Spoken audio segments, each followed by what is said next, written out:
Yung vlog ko pala kanina umaga, hindi ko na save. Kaya walang nangyari. Nag-vlog kasi ako kanina mga 8 o'clock dito sa oras ko. Mga 3 o'clock naman dyan sa Pilipinas ng hapon. Pero nung na-end ko na kasi gusto ko i-edit, hindi ko pala na-save. So, na-prank ako doon. Anyway, guys, good morning sa mga watchers natin from the Philippines. Ayan. So guys, gusto ko lang mag-present ng panibagong statement ni Mrs. Yulo na grabe naman ng mga people. Ayaw yata mag-celebrate ng Christmas na tahimik o yung walang sama ng loob. Tingnan nyo naman yung mga pagbubuljak nila kay Mrs. Yulo dito sa post na to. So if flash ko muna ito at babasahin natin yung mga pambubuljak ng mga tao dito. Ang sabi niya, kung meron man akong hihilingin para sa sarili ko, for sure, para pa rin yun sa anak ko. So, hindi niya sinabing mga anak ko, hindi niya sinabing, hindi rin in-specific kung sinong anak, pero ang nakasulat dito ay anak ko. At syempre kung magbibigay tayo ng opinion na hinihiling niya, siguro yung para sa akin libre naman magbigay ng opinion. Siguro yung kahilingan yon ay magkaroon na talaga sila ng reconciliation ni Kaloy kasi ayan kung meron man siyang hihilingin para sa sarili niya, for sure para pa rin yon sa anak ko. So singular yung kaya sinabing anak ko. So marami naman siyang anak, 4. Kung nilagyan niya ng mga anak ko, so that is plural. Pero dito anak ko So ibig sabihin, maaring pwede kay Carlos na hinihiling niya na magka-okay na sila dahil ano ba to? Ang gulo-gulo na nga ng Pilipinas, tapos yung mga pamilyang iniidulo ng sambayan ng Pilipino, magulo din. So dito sa post na to o sa statement na to ni Mrs. Yulo, basahin natin yung mga bumatiko sa kanya dyan sa kahilingan niya na yan. Kasi parang para sa akin o para din sa ibang tao ay para talaga yan kay Carlos na yung wish niya, I mean, is para manumbalik yung relationship nila ni Kaloy. So, ito, basahin natin. 325 yung mga nag-react. So, you are so rightful, mother. Ayan. Pabor ito sa kanya. Most definitely, mother dear. Pabor ulit sa kanya. Nabigyan ka ng milyon ng anak mo. At pag hindi susumpa mo na magkasakit, gumapang. Ayan. Again, sa kanya. A great mother, salute you po. Maayos na mong pinalaki ang mga anak mo maliban sa isa. Ito medyo neutral.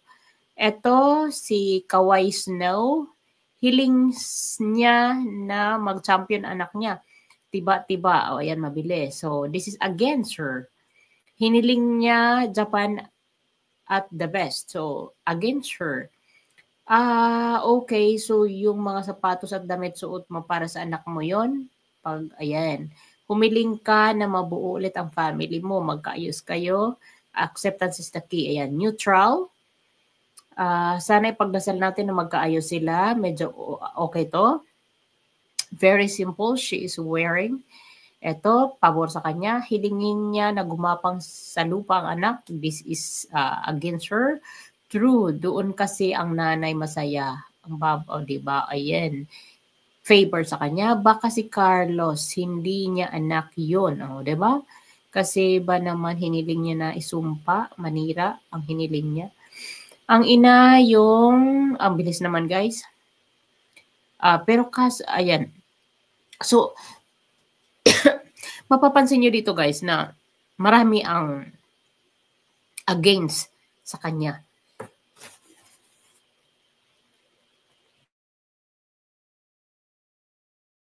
Marami ang umalma dito sa statement niya dun sa sinasabi niya kung meron man siyang hihilingin, yun ay para sa anak niya.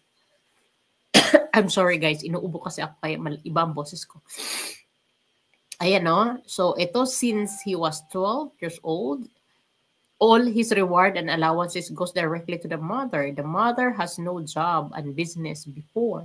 The father messenger salary can support the family and mother luho, dresses, bags, shoes, accessories. Thanks to Carlos for winning all allowances, they were able to manage living. Imagine Carlos' dedication and hardship to earn family. What is gets its return. So dito marami po ang nagalit na naman. Maganda na sana dahil dati ano na siya siya na yung kinakampihan pero mukhang itong statement na bago ni Mrs. Yulo ay inalmahan na naman ng mga tao. So ang ano ko lang dito is ano ba magpapasko na. Kailan ba tayo tatahimik ang buhay? Tingnan niyo yan, no? Sana maisip mo yan bago mo sirain ang sarili mong anak. So this is 4 minutes screen record na hindi na natin tatapusin kasi nakita naman natin ang majority talaga dyan ay nagalit na naman kay Mrs. Yulo. Kaya nahulaan kasi nila yung post na yon na yung wish na yon ay para talaga yan sa panumbalik ng relationship nila ni Kaloy bilang mag-ina. Kasi sayang nga naman. Kasi sa nakikita natin, like yung mga pictures na pinakita ko sa inyo ko nung isang araw, katulad nito, kahit kasi happy face ka dyan sa photos na yan, may emptiness yan sa puso niya at of course kay Kaloy kasi hindi naman, sabi nga ni attorney, yung attorney na nagbablog na kalimutan ko, hindi nababalot ng pera yung tunay na kasiyahan mo sa buhay. Kasi kahit gaano kadami ang pera mo, kapag meron kang inipon na mga galit puot sa puso mo, hindi maiko-cover up yun ng pera yung mga pakiramdam mo sa puso mo. So sayang naman. Ako, I wish that this Christmas na magkaroon na sila ng reconciliation kasi Christmas, give love on Christmas Day, di ba? Yun yung culture ng mga Filipino na we celebrate the Christmas with big family reunion. At dito tayo, kaya nga yung mga nasa abroad nag-uuwian during Christmas kahit mahal ang ticket. Pinipilit nilang umuwi ng Christmas kasi ganun ang Filipino. We are very united and we show much love kapag merong ganitong mga okasyon na Christmas, New Year, very important sa atin yan. Be reunited na kasi it's been like started August na hindi na talaga doon kasi pumutok yung issue, 'di ba, na well noon pa man pero hindi pa lumalim o hindi pa lumala ng lumala kasi sumabog lang naman ito nitong na si Carlos itong nanalo na ng 2 gold medal kasi si Chloe ang mga paratang na sa social media yung antayin mong makauwi kami galing dito sa Paris Olympic Competition, antayin mong makapanalo kasi iisa-isahin namin yung mga resibo sa mga withdrawals mo sa account ni Carlos. Yun ang hamon ni Chloe at dun sa post na yon nag-umpisa ng naglabasan yung mga nila, yung mga tinatagong mga galit sa isa't isa yun. Kaya nga doon naglabasan yung mga screenshot. So now kung ako ang hihiling, I will not do it for myself. Sige, ganun na lang. Para na lang sa inyo. Kasi, yung parang, ang gusto ko ay magkaisa Magkaisa, kahit dito sa ating bansa na gulong-gulo na hanggang ngayon. Hindi na natin alam kung saan na patutungo yung ating bansang Pilipinas. If I wish this Christmas, yung pagmamahalang tunay ang sana ang manahan sa bawat puso ng mga Pilipino. At ang pag-aayos dapat ng kaguluhan sa Pilipinas ay mag-uumpisa sa pamilya natin kasi family is the basic unit of the society. Mag-uumpisa dapat sa pamilya ang pagmamahalan at kung maganda yung bonding mo sa family mo o maganda yung ipinapakita ng pagmamahalan ng isang pamilya, ganun ang epekto nito kalaki sa community na ginagalawan natin. So ganyan po, even our leaders ngayon, watak-watak man sila ng kanilang mga pamumuno sa ating bansa o hindi man sila nagkakaisa sa mga hangarin nila na mapabuti ang bansang Pilipinas. So let us hope na meron pa itong solusyon, meron pa itong mga maging ano lang ito, na itong mga nangyayari ngayon ay maging lesson lang ito sa bawat Filipino o bawat mga leader natin na mas igihan pa nila sa susunod dahil nangyari na ito. The same dito kay Carlos Yulo family. Let that situation happen to your family. Be a teacher to the next journey of your life in your family. So, sayang kasi, yun na nga, sabi ko nga, sayang tong mga talented sibling ni Carlos na para bang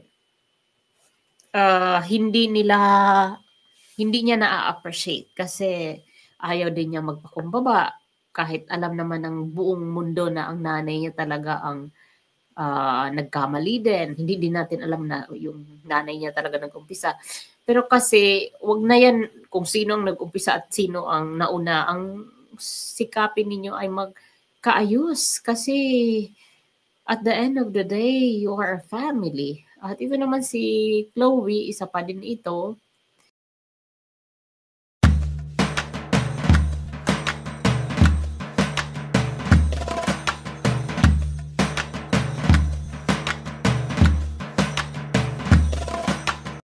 Ano ang gagawin natin dito kay Chloe? Chloe, hindi ka na ba talaga gagalaw para magkabati yung mga pamilya ng boyfriend mo? Kakaibang nilalang ito si Chloe. Imbis na magkaroon sila ng blessing na maraming blessing dahil mas masarap mamuhay sa mundong ito na meron kang basbas sa mga magulang mo. Kahit yung boyfriend, girlfriend pa lang. Dapat hindi kayo pumasok sa relasyon na yan na punong-puno ng mga revenge. Masarap yung may basbas sa mga magulang ninyo na nagsasama kayo. At lalong higit basbas sa taas. Kasi malas-malas yung namumuhay tayo sa kasalanan lagi. Hindi ako perfect ha. I'm not saying na wala akong kasalanan. I am also a sinner. Pero nandito rin ako nagre-remind bilang isang influencer na meron na nga tayong mali dahil dyan nagsasama kayo na walang basbas. Lalo pang yung dinagdagan na malubog sa mali itong pagtitiis ninyo na wag pansinin o wag balikan ang inyong mga magulang. Sa kayong binigyan ng pagkakataon ng nasa taas na maging sikat para gamitin ang inyong kasikatan sana sa kabutihan. Pero maubos na lang yata dito ang laway natin, hindi pa rin kayo kikilos para kayo na ang umuna na umuwi sa mga kanya-kanya ninyong bahay at i-celebrate ang Christmas na maliwalhati at maluwag sa puso. Ngayon, lalong i-ignite yung inyong apoy once na makita ng mga tao na naman na si Chloe at si Carlos na sa Australia nagsi-celebrate ng Christmas with the family of Chloe. Tapos hindi uuwi si Carlos dito sa family niya. Hindi ito matatapos. Kasi ang buhay ni Golden Girl ay nasa social media. Meron yan lalabas na photos or videos na nandun sila sa Australia to celebrate the Christmas season or New Year. At once na yan ay leak sa publiko, ay nako. Sabagay, manhid na tong dalawa na to eh. Wala na silang pake na batikusin sila dahil may pera sila eh. Mabubuhay sila na kahit sa material na lang, hindi na nila iisipin yung life with spiritual side. Dahil kung may takot ka sa Diyos, hindi mo titiisin ang magulang mo. Dahil alam mong takot ka na may parusa yung pagsuway sa mga magulang, lalo pat na sa batas ng Diyos, yung sa 10 utos. Pero mukhang mas pinaninindigan nila yung maling gawa kaysa sa doon sa tama, kaysa sa gawin ang tama. Dapat nagsasama kayo na may basbas. Ang sinasabi ko dito, yung basbas ng magulang at basbas ng sakramento ng kasal. Ito yung ating mga kaparian o yung mga pastors ninyo. Yung mga inatasan para magbasbas sa pagsasama.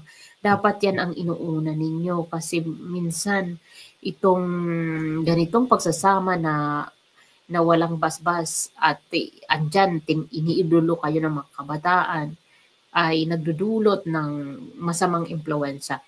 Hindi ko ito sinasabi dahil sila Chloe lang ang nagsasama ng ng walang basbas. Marami po. Hindi po ito para lang kay Chloe, pero nagsasalita po ako dito na gawin ninyo kasi gawin nating lahat, yung mga hindi pa rin nagpapabasbas na magsama, na manatili kayong sa relasyon na meron kayong permiso sa inyong mga magulang at sa taas. So guys, medyo hindi kaya ng powers ko magtuloy-tuloy magsalita kasi iba talaga yung aking pakiramdam dahil nga may sipon ako. Hindi nga ako nakatulog kagabi na maayos dahil dun sa itong aking sipon na mahirap huminga. Siguro mamaya magpakulo ako ng tubig na may asin tapos titilakbong ako ng kumot para makahinga ng maayos. Anyway, maraming thank you at sa patuloy na nanonood ng aking video kasi ang pinag-uusapan po dito ay politika at family relationship.